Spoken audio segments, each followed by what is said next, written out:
Bonjour à tous et bienvenue sur Mobuzz TV. On est mardi 9 octobre, moi c'est Osiris et voici votre dose quotidienne.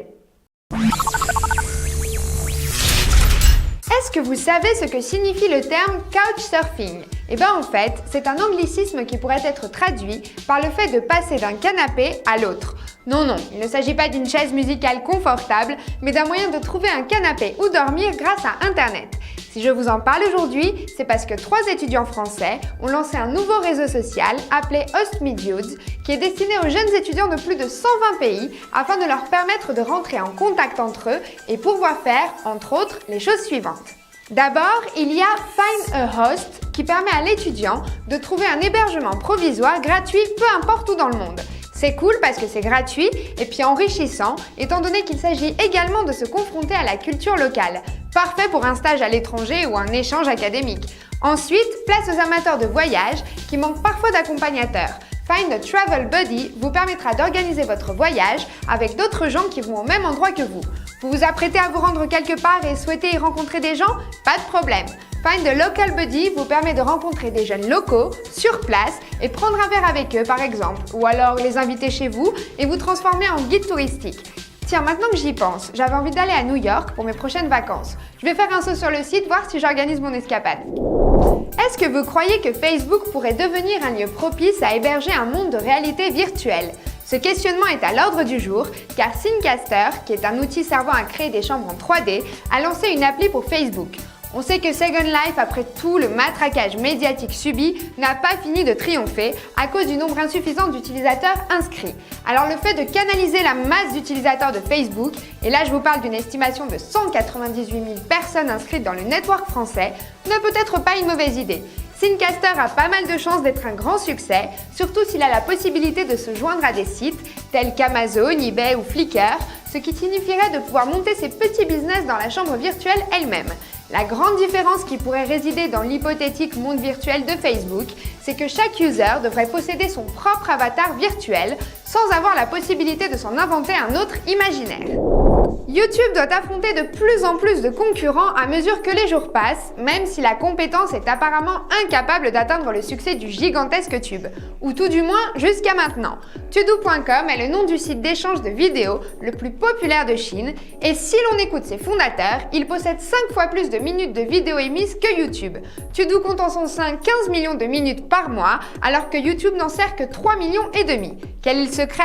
Eh bien, Tudu est plein de films, de séries télé et autres vidéos qui surpassent en durée les 10 minutes permises par YouTube à la majorité des utilisateurs. On s'est mis à fouiner un peu et sommes surpris de voir que les membres de notre équipe sont connus dans ces contrées si lointaines.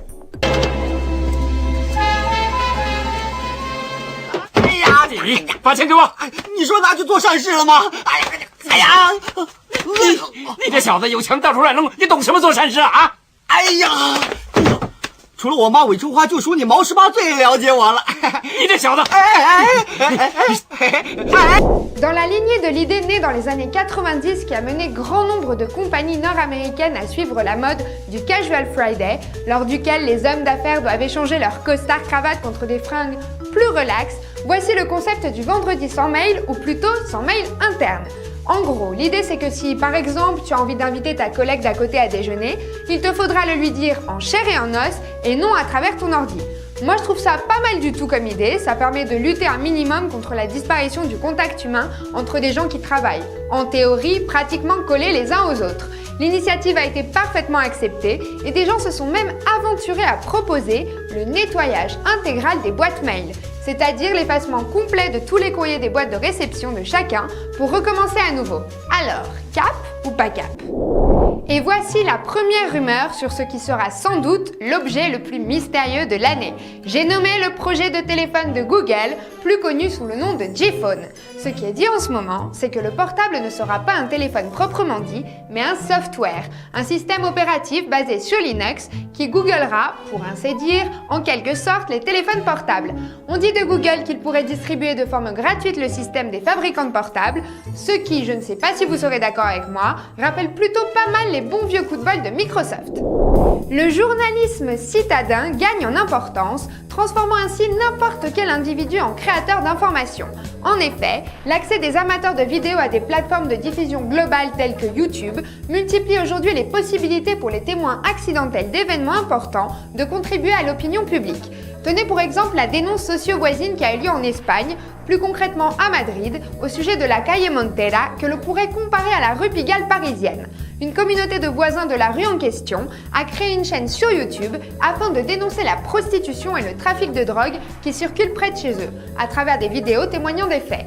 Moi perso, même si ce sujet en question ne me semble pas passionnant, je trouve l'initiative plutôt intéressante pour lutter contre la non-information constante des journaux télévisés. Alors vous savez ce qu'il vous reste à faire, jetez-vous sur vos caméras.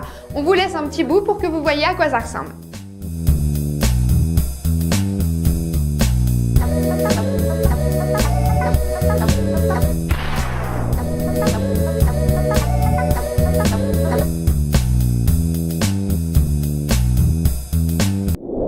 Maintenant, tous à vos agendas.